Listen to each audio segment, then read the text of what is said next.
is doing. It is Mr. Ricky Brooks on the Revved Up Hotline. Ricky, how we doing, sir? Good. How you doing? We're doing well, sir. We're doing well. Thank you for taking the time. I know you've got a full plate.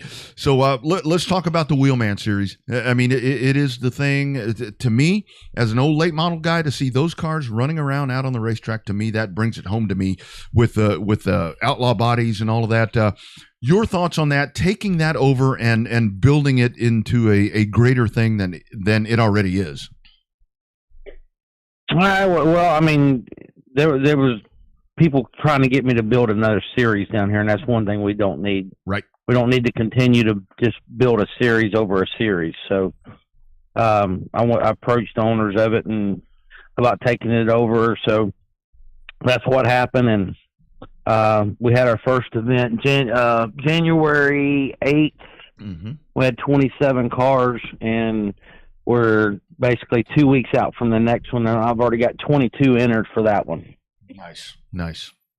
So, Ricky, when you first take over something, obviously the conditions are there that it's working great because you got the great car counts with the Wheelman series already. But I imagine your inbox and your text messages were blowing up. Everybody's saying, change this and change that. It's kind of one of those things. You don't really need to reinvent the wheel on this deal, do you? Actually, it didn't do that. It's right opposite. Because I helped write those rules from the beginning. Yeah. And I was involved with the rules with Steve, so we didn't have that problem. No, that's great. I mean, I'm glad to hear that. I mean, that is so cool to hear. So how imperative to you is this series? I mean, because we've seen the super late models. I mean, they are what they are.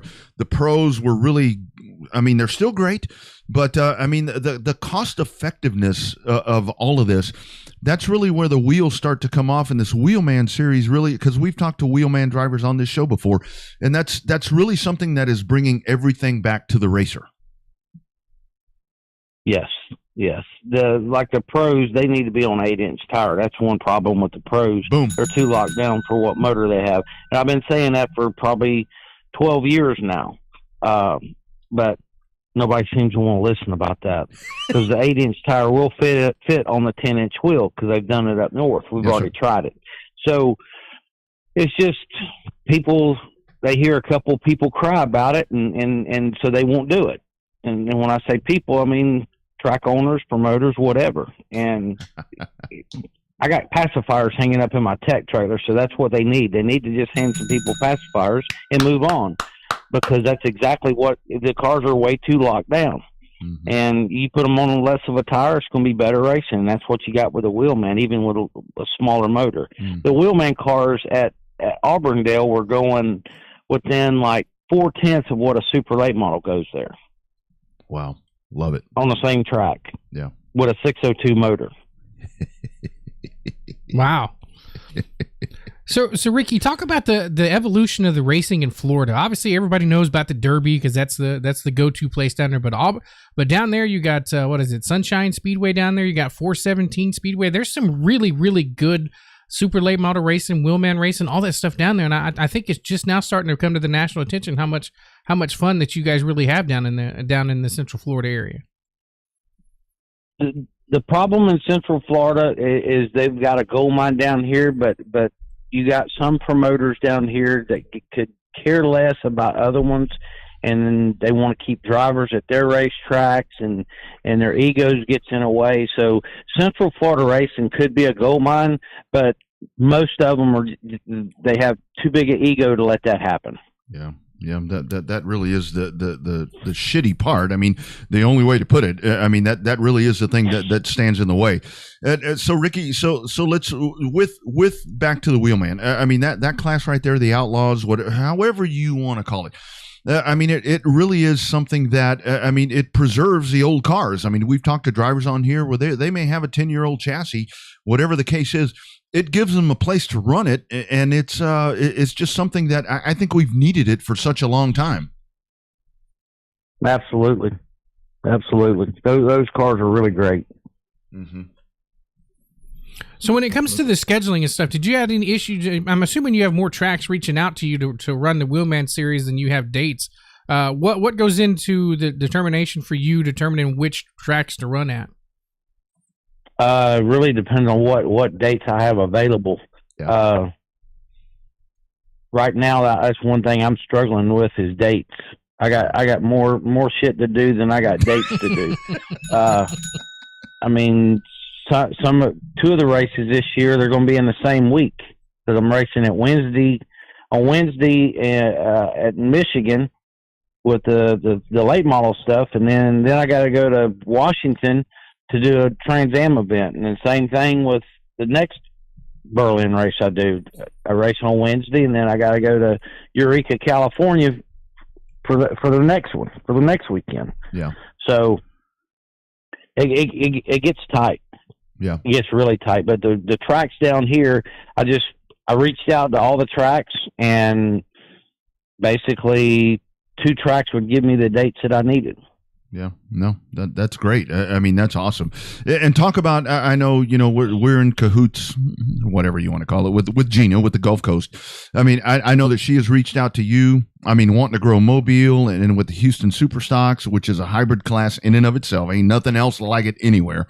But to tie those rules in and really pull this thing together full circle, I think that's something that's a great move on her part, I think. Yeah, I think once the super stock guys, everything starts to grow, I think you'll see more people build those cars in Houston and in Mobile. Mm-hmm. So real quick, I know we're talking about Wheelman. I want to talk about the Trans Am deal real quick. Those TA2 cars, those to me are the best looking cars in American motorsports, and even that kind of carries over to some of the Australia stuff too.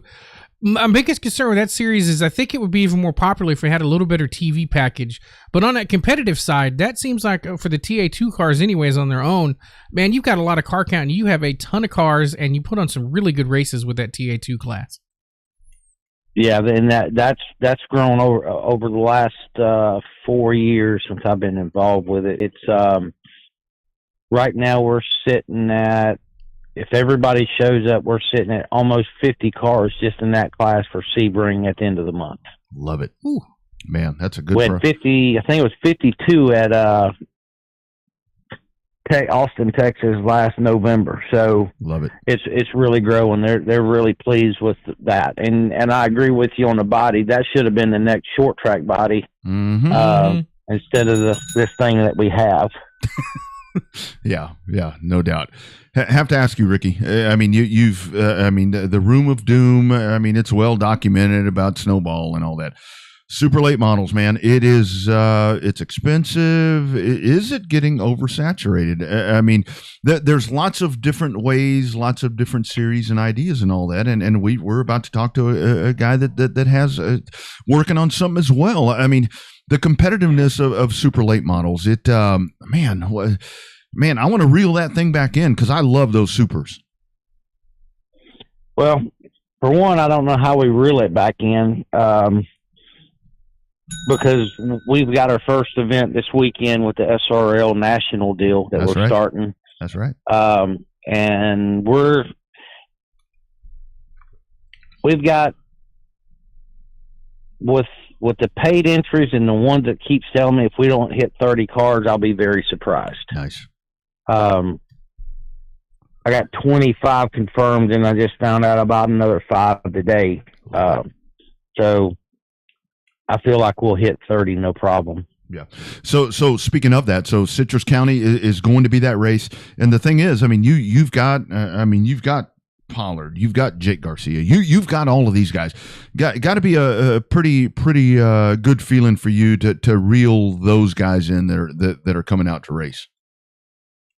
Yes, it's a really good feeling to have the racer support. A lot of people say that I don't have the racer support, but I think with the people that's coming down here this weekend, and then all the local people down here, we got some pretty heavy hitters. It ought to be a great race this weekend. Yeah, I think it's going to be, and you can catch that on Racing America. It's going to be fun. It's going to be fun. Just glad to see those badass cars on the racetrack. Ricky, congratulations on everything that you're doing and everything that you've done.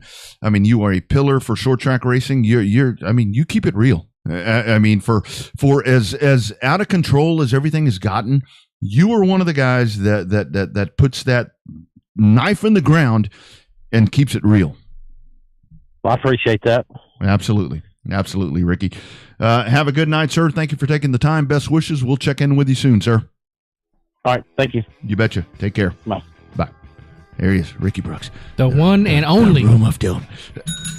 We're adding to the wall. We've had another badass on this show. Yeah, yeah.